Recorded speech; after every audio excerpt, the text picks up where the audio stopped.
الحمد لله نحمده ونستعينه ونستغفره ونؤمن به ونتوكل عليه ونعوذ بالله من شرور أنفسنا ومن سيئات أعمالنا من يهده الله فلا مضل له ومن يضلله فلا هادي له ونشهد أن لا إله إلا الله وحده لا شريك له ونشهد أن سيدنا وسندنا ومولانا محمدا عبده ورسوله صلى الله تعالى عليه وعلى آله وأصحابه وبارك وسلم أما بعد فأعوذ بالله من الشيطان الرجيم بسم الله الرحمن الرحيم يا أيها الذين آمنوا اتقوا الله وقولوا قولا سديدا يصلح لكم أعمالكم ويغفر لكم ذنوبكم والله غفور رحيم صدق الله مولانا العظيم محترم भाई और दोस्तों সময় কম ছোট্ট একটা আয়াত কোরআন মাজিদ থেকে তেলাওয়াত করেছি প্রথম দুইটা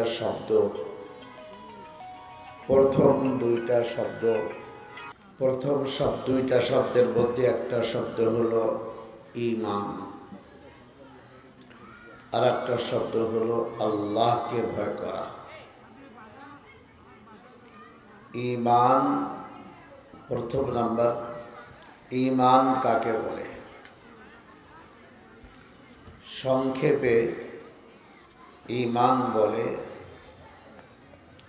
আল্লাহর জাতকে বিশ্বাস করা, আল্লাহর সিফতকে বিশ্বাস করা, আল্লাহর রসুলকে নবী হিসেবে বিশ্বাস করা। আল্লাহর রসুলকে নবী হিসাবে বিশ্বাস করা শুধু এতটুকু নয়, এর সঙ্গে আরও কিছু কথা আছে। মুহাম্মাদুর রাসূলুল্লাহ পুরাতন ঈমানের উপরে পুরো আলোচনা তো করতে পারবো না। আমরা মনে করি ঈমান খুব ছোট জিনিস। ঈমান খুব ছোট জিনিস না, ঈমান অনেক ব্যাপক বড় জিনিস।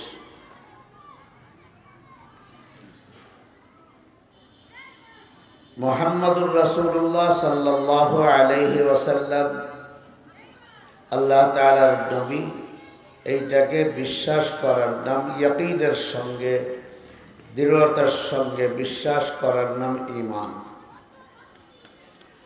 মুহাম্মাদুর রাসূলুল্লাহর সঙ্গে আর দুইটা কথা মানি। নবী সর্বশ্রেষ্ঠ নবী, সর্বশেষ নবী। সর্বশ্রেষ্ঠ নবী, সর্বশেষ নবী। যদি কেউ সর্বশ্রেষ্ঠ নবী না মানে তাহলে কোরআনের আয়াতকে অস্বীকার হয়। যদি শেষ নবী কেউ না মানে তাহলে কোরআনের আয়াতকে অস্বীকার করা হয়। বিধায় রহমতে আলম নবী, সর্বশেষ নবী, সর্বশ্রেষ্ঠ নবী।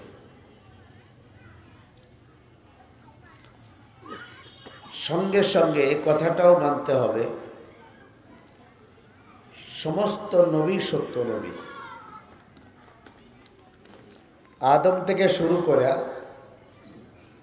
মুহাম্মাদুর রাসূলুল্লাহ পর্যন্ত যত নবী আছেন, যত নবী আসছেন, জানি আর না জানি, চিনি আর না চিনি, কয়জনকেই বা জানি, কয়জনকে বা চিনি। নাম তালাশ করলে, হাদিস কোরআন এবং ইতিহাস ঘুটলে 35 থেকে 36 জন নবীর নাম পাওয়া যায়। নবী তো লক্ষের উপরে। এই জন্য বললাম চিনি আর না চিনি, জানি আর না জানি। সমস্ত নবী সত্য এবং সব নবী আমার নবী, এটাই দুনিয়ার মুসলমানদের ঈমান। এটা শুধু আমার আপনার না, সারা দুনিয়ার মুসলমানদের ঈমান কিন্তু এটা। সব নবী আমার নবী। মূসা আমার নবী, মুহাম্মদুর রাসূলুল্লাহ যেমন আমাদের নবী, ঈসা আলাইহিস সালাম আমাদের নবী, মূসা আমাদের নবী, ইব্রাহিম আমাদের নবী, এইভাবে যত আদম পর্যন্ত যত নবী, সমস্ত নবী আমাদের নবী। আমরা একজন নবীকেও অস্বীকার করি না, যার কারণে দুনিয়ার কোনো মুসলমান কোন নবী সম্পর্কে তার ভিতরে ঈমান থাকা পর্যন্ত কোন নবী সম্পর্কে সমালোচনা করতে পারে না। নবী সম্পর্কে সমালোচনা, কুৎসারটনা যা করে এরা কিন্তু মুসলমান করে না, অমুসলমানরা করে। কথা কি বুঝাইতে পারতেছি? দুনিয়ার মুসলমানদের সঙ্গে কেউ ঝগড়া নেই। কার সঙ্গে ঝগড়া করব? তারা যে নবীকে মেনে চলে ও নবীও তো আমাদের নবী। এই জন্য মুসলমানদের সঙ্গে অন্য ধর্মাবলম্বীদের কোনো ঝগড়া নেই। কেউ যদি গায়ে পড়ে এসে করে, তারা করে, আমাদের সঙ্গে কোনো ঝগড়া নাই। এটা মুসলমানদের ঈমান। অন্যান্যরা যারা যে নবীর অনুসরণ করে তারা সেই নবীকেই নবী মানে, অন্য কোনো নবীকে তারা মানে না, তারা স্বীকার করে না। কিন্তু দুনিয়ার মুসলমানরাই একমাত্র সমস্ত নবীকে নবী বলে মানে। এর চাইতে বিস্তারিত বলা যাবে না। সঙ্গে আরেকটা কথা হলো, যত নবী আসছেন সমস্ত নবী নিষ্পাপ। সমস্ত নবী, এটা ঈমানের কথা বলতেছি, এটা আমার আপনার ঈমান। সমস্ত নবী নিষ্পাপ। প্রত্যেক নবী আল্লাহ নিয়ন্ত্রিত, আল্লাহ দ্বারাই নির্ধারিত, আল্লাহ দ্বারাই স্বীকৃত, আল্লাহ দ্বারাই নিয়ন্ত্রিত। আল্লাহর নিয়ন্ত্রণের বাইরে কোনো নবী নাই, নবী ছিলেন না। সবাই আল্লাহ নিয়ন্ত্রিত। এই জন্য কোনো নবী আপন দায়িত্ব পালন করতে কেউ কোনো ত্রুটি করেন নাই। যদি কেউ এ ধরনের বিশ্বাস করে যে কোনো নবী বা কোনো একজন বা দুজন, পাঁচজন, সাতজন, 10 জন নবী নিজের দায়িত্ব পালন করতে ত্রুটি করছেন, সে মুসলমান না। কথাটাকে আমি বুঝাইতে পারছি? নবীর ভুল ধরা, যে নবী আল্লাহ নিয়ন্ত্রিত, আল্লাহ চালাইছেন এবং আল্লাহ বলছেন প্রত্যেক নবী আমার দায়িত্ব পরিপূর্ণভাবে পালন করছে, সেখানে আমি যদি ভুল ধরি, আমি যদি বলি যে না কোনো নবীর দায়িত্ব পালনে ত্রুটি আছে, তা আল্লাহর উপর দিয়ে উঠে গেলাম না? আল্লাহর উপর দিয়ে উঠে গেলাম, আল্লাহ মাফ করুক। ঈমান না, ঈমান হবে না। এই জন্য সব নবী নিষ্পাপ, সব নবী নিষ্পাপ। এই কথাটা আমাকে সবসময় জেনে রাখতে হবে। সব নবী সত্য, সব নবী নিষ্পাপ, কোনো সন্দেহ নাই এর মধ্যে। 1 2 নম্বর কথা, নবী আলাইহিস সালাতু ওয়াস সালাম অর্থাৎ মুহাম্মদুর রাসূলুল্লাহ সাল্লাল্লাহু আলাইহি ওয়াসাল্লামের যত সাহাবী আছেন, এটাও কিন্তু আমার আপনার ঈমানি আকীদা যত সাহাবী আছেন, সাহাবী নির্দোষ, নিষ্পাপ। পার্থক্য নবী আর সাহাবীদের মধ্যে, নবীদের কোনো গুনাহ হয় নাই, এই জন্য নবীরা মাসুম। সাহাবীদের মধ্যে কোনো কোনো সময় দু একজনের কোনো ত্রুটি বিচ্যুতি হয়ে গেছে, কিন্তু আল্লাহ মাফ করে দিয়েছেন। সাহাবীরা মাগফুর, সাহাবীরা মাগফুর। নবীরা মাসুম, সাহাবীরা মাগফুর। মাগফুরদের আল্লাহ পাক রব্বুল আলামিন সার্টিফাইড দিয়েছেন, উলাইকা হুমুর রাশিদুন, উলাইকা হুমুল মুফলিহুন। তারা কামিয়াব হয়ে গেছে, তারা হেদায়েত প্রাপ্ত। আল্লাহ সার্টিফাই করার পরে, সার্টিফিকেট দেওয়ার পরে, আমি আপনি যত বড়ই পণ্ডিত হই না কেন, আবার আপনার এরপরে কথা বলার কোনো অধিকার নাই। কথা বলার অর্থই হলো যে আমি আল্লাহর থেকে বেশি বুঝি। ইয়া আইয়ুহাল্লাযীনা আমানু, ও ঈমানদারেরা, ইয়া আইয়ুহাল্লাযীনা আমানু, দুই নম্বর কথা বলতেছেন, ইত্তাকুল্লাহ, আল্লাহকে ভয় করো। ইত্তাকুল্লাহ, আল্লাহকে ভয় করো। আল্লাহর ভয় কাকে বলে? আমি 5 মিনিট আগে ছেড়ে দেবো ইনশাআল্লাহ। 15 নামাজ, আমি 5 মিনিট আগে ছেড়ে দেবো। ইত্তাকুল্লাহ, আল্লাহকে ভয় করো। ভয় কাকে বলে? আমরা মা বাবাকে ভয় করি, আমরা বড় ভাইকে ভয় করি, চাচাকে ভয় করি, মুরব্বীদেরকে ভয় করি, আমরা আমাদের গুরুজনদেরকে, শিক্ষকদেরকে ভয় করি। কিন্তু এ ভয় সামনে থাকলে তারা দেখেন, সামনে না থাকলে তারা দেখেন না। আল্লাহ এমন এক সত্তা, সর্ব অবস্থায় উনি আমাকে দেখেন। এক মুহূর্তের জন্য আমি তার নজরের বাইরে নয়। এক মুহূর্তের জন্য আমি তার নজরের বাইরে নয়। কোথায় পালাবো? পাহাড়ের নিচে? আল্লাহ পাহাড়ের নিচে দেখেন না? আল্লাহ পাহাড়ের নিচেও দেখেন, আল্লাহ পাহাড়ের নিচেও দেখেন।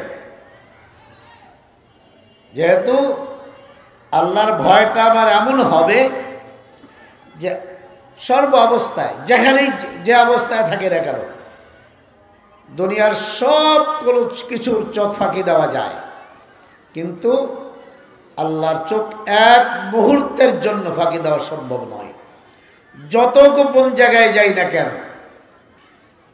আল্লাহর চোখ ফাঁকি দেওয়া সম্ভব নয়।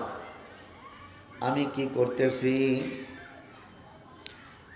আমি কি করতেছি, কয়টা মিথ্যা বলতেছি, কয় জায়গায় ধোঁকা দিতেছি, কোথায় চুরি করতেছি, দুনিয়ার কেউ না দেখলেও আল্লাহ দেখতেছেন। এই রকম ভয় আমার মধ্যে থাকতে হবে। আমি কোথায় কার সঙ্গে তঞ্চকতা করতেছি, কাকে আমি ধোঁকা দিচ্ছি। দোস্ত, আমি মনে করি যে আপনাকে আমি ধোঁকা দিতেছি না, আপনাকে আমি মনে করতেছি আমি আপনাকে ধোঁকা দিচ্ছি। আসলে কিন্তু আমি আপনাকে ধোঁকা দিচ্ছি না, আমি আমাকেই ধোঁকা দিচ্ছি।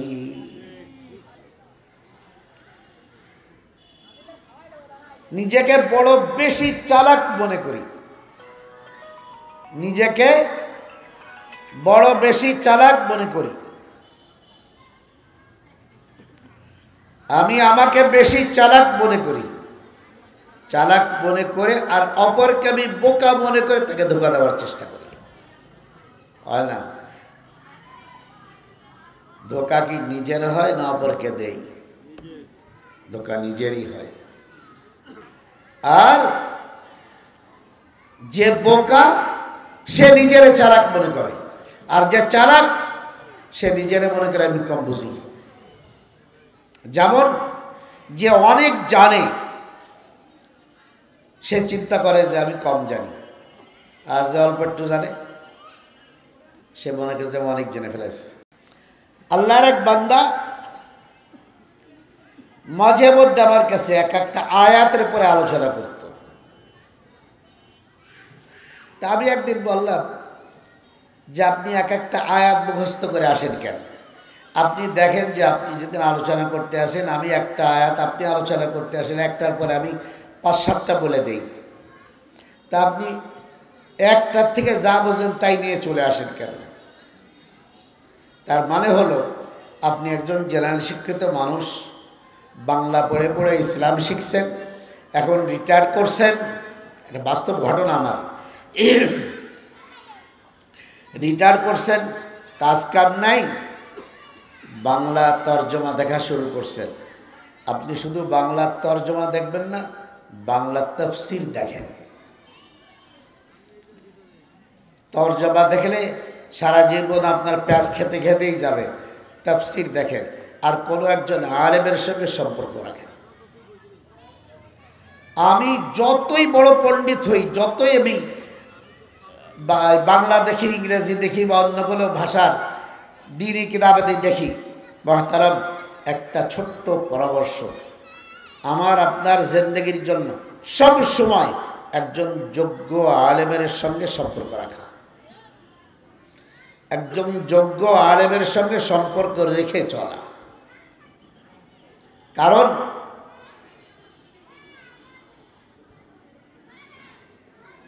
দেখেন, সুদ সম্পর্কে একটা আয়াত, চক্রবৃদ্ধি করে সুদ তোমরা গ্রহণ করবে না। চক্রবৃদ্ধির অর্থ কি? একাধিক চক্র হতে হবে। এ হলো তর্জমা।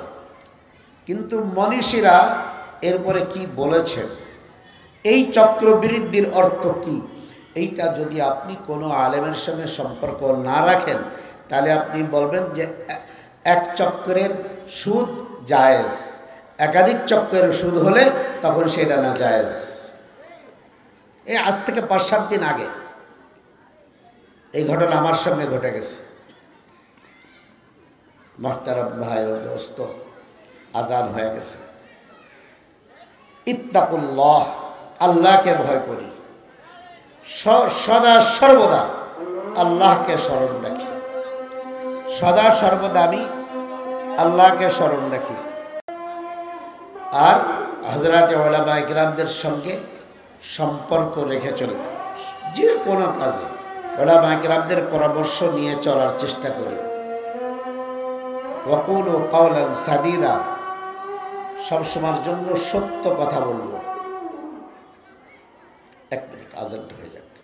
তোমার তারা 3টে কথা বলছি: ঈমান, আল্লাহর ভয়, আর সত্য কথা বলা। ইউসলিহু লাকুম আমালাকুম ওয়া ইয়াগফির লাকুম যুনুবাকুম। এই 3টা গুণ যদি পরিপূর্ণভাবে আমি আমার মধ্যে অর্জন করতে পারি, আল্লাহ তাআলা বলতেছেন, তাহলে আমি আমার মধ্যে 3টা গুণ অর্জন করতে পারলে আমার জিন্দেগির সমস্ত আমলকে আল্লাহ তাআলা শুধরায় দেবেন, সমস্ত আমলকে শুধরায় দেবেন। এই কথার সঙ্গে একটা অতিরিক্ত কথা বলবো, সেটা হলো আমলের মধ্যে সর্বপ্রথম, সর্বপ্রধান, সর্ববৃহৎ আমল হলো নামাজ। মুসলমানের 2টা পরিচয়, একটা গোপন বা আভ্যন্তরীণ পরিচয়, আর একটা হলো প্রকাশ্য পরিচয়। গোপন বা আভ্যন্তরীণ পরিচয় হলো ঈমান, আর বাহ্যিক পরিচয় হলো আমার নামাজ। সবার কাছে অনুরোধ, নামাজটা ঠিক রাখার চেষ্টা করব। এটা কিন্তু আন্তর্জাতিক পরিচয় আমার আপনার। নামাজটা ঠিক রাখার চেষ্টা করব, নামাজ থেকে যেন গাফেল না হই,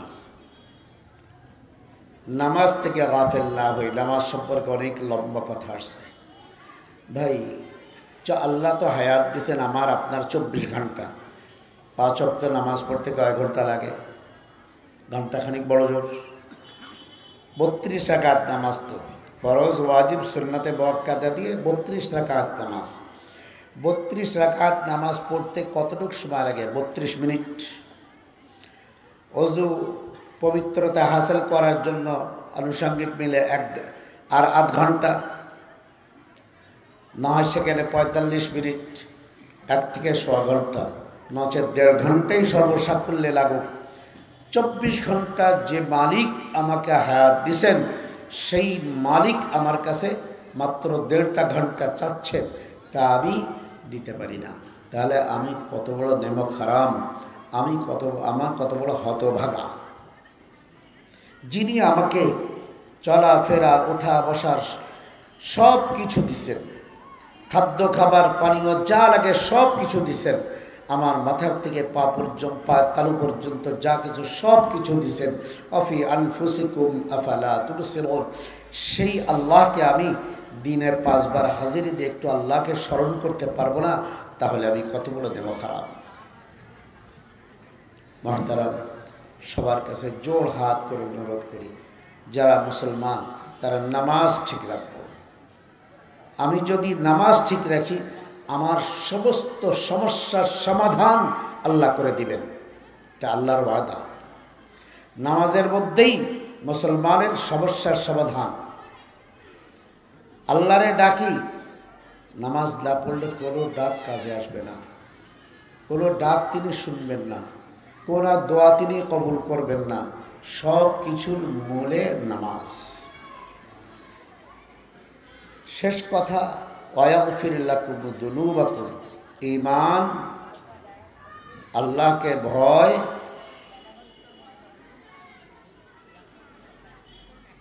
আমানুত্তাকুল্লাহ ওয়া কুলু কাওলান সাদীদা, মিথ্যা থেকে বাঁচা, সর্বদা সত্যের উপরে চলা। 1 নম্বর, আল্লাহ আমল ভালো করে দিবেন, ভুল ত্রুটি থাকলে সেগুলি শুধরাই দিবেন, আর গুনাহ মাফ করে দিবেন, আর গুনাহ মাফ করে দিবেন। গুনাহ মানে কি? আমরা গুনাহ জিজ্ঞেস করলে গুনাহ মানে কি? কয় পাপ।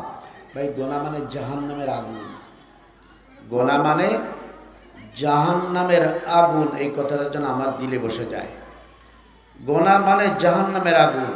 ছোট গুনাহ হোক, বড় গুনাহ হোক, জাহান্নামের আগুন। আর জাহান্নামের আগুন, মুহতারাম মাওলানা বলতেছিলেন, চামড়া স্পর্শ করার সঙ্গে সঙ্গে কলিজা ভুনা হয়ে যাবে। জাহান্নামের আগুন এত কঠিন। ওয়াগফির লাকুম যুনুবাকুম। আল্লাহ তার গুনাহ মাফ করে দিবেন।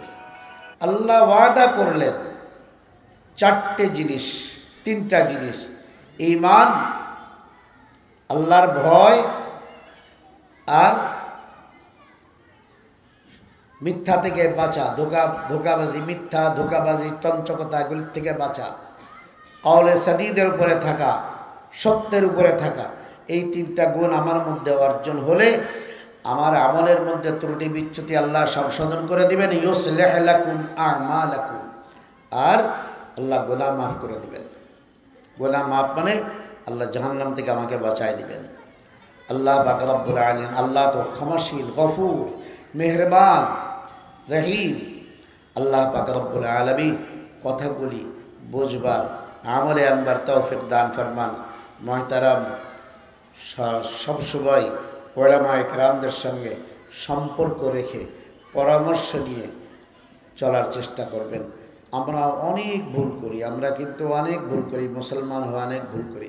সন্তানেদের নাম রাখি, এমন নাম রাখি, ওই নামের কারণে ওই সন্তানের ভালো আখলাকওয়ালা হয় না, চরিত্র খারাপ হয়ে যায়, নিয়ন্ত্রণে থাকে না। সব কিছু আমার আপনার দোষ। সন্তানটা একা দোষলে হবে না। এগুলি আলেম ওলামাদের সঙ্গে যদি সম্পর্ক থাকে, তাহলে আলেমরা চিন্তা করতে পারে এই নামের অর্থ ভালো কিন্তু এর ক্রিয়া খারাপ, এই নামটার অর্থ ভালো কিন্তু ক্রিয়া খারাপ, এই নামটার অর্থ খারাপ অর্থ খারাপ না, অর্থ খুব সুন্দর না হলেও এর ক্রিয়া ভালো, নাম রাখা যায়। কিন্তু অর্থ ভালো, ক্রিয়া খারাপ, এ নাম রাখা যায় না। আমার সন্তানকে ভালো করতে হলে আমাকে সতর্ক হতে হবে। এইভাবে অনেক বিষয় আছে। আল্লাহ পাক রব্বুল আলামিন আমাদের তৌফিক দান ফরমান। আজান হয়ে গেছে, সকলে এবারে নামাজের দিকে যাই, এরপর ইনশাআল্লাহ প্রোগ্রাম চলবে।